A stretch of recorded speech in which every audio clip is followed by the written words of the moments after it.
आता त्याच ठिकाणी मी आहे आणि सगळी ट्रॅफिक जाम झालेली आहे.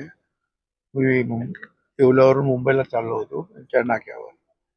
तिथे हा ट्रक पेटलेला. तर सगळे ड्रायव्हर सांगतात आजूबाजूचे सुद्धा की ही जी वाहतूक जी आहे पोलीस जे आहे इथले एक तर पैसे गोळा करतात त्याच्यामुळे ट्रॅफिक जाम होतं. बरं, हा जो ट्रक जो आहे तो खासगी जरी असला तरी त्याच्यामध्ये सगळं मिलिटरीचं सामान आहे. वेगवेगळ्या पद्धतीचं सामान जे आहे मिलिटरी त्या ट्रक घेते आणि त्या ट्रकवाल्याकडून हे सगळे बाजूचे सगळे ट्रकवाले म्हणतात 5,000 रुपयात देऊ. तर मी कुठून देणार आणि सगळं मिलिटरी गव्हर्नमेंटचं सामान चेक त्यांनी कागदपत्र दाखवली. हे बघा कागदपत्र माल कोणाचा आहे काय. तर त्यातल्या एकाने जो आहे जो सिगारेट पित होता त्याने डिझेलच्या त्या टाकीमध्ये ते पेटतं सिगारेट टाकलं आणि तेव्हा पण ते भडका जो उडाला आहे आणि त्या आता स्फोट होत आहेत आणि ते पळून गेले ते सगळे 5-6 जे कोण पोलीस होते ते ट्रॅफिक.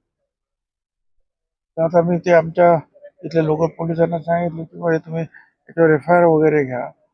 कारण एक तर ते पैसे गोळा करणं हा गुन्हा तो आहेच, पण अशा रीतीने कुणाच्याही म्हणजे तो तर मिलिटरीचा माल आहे.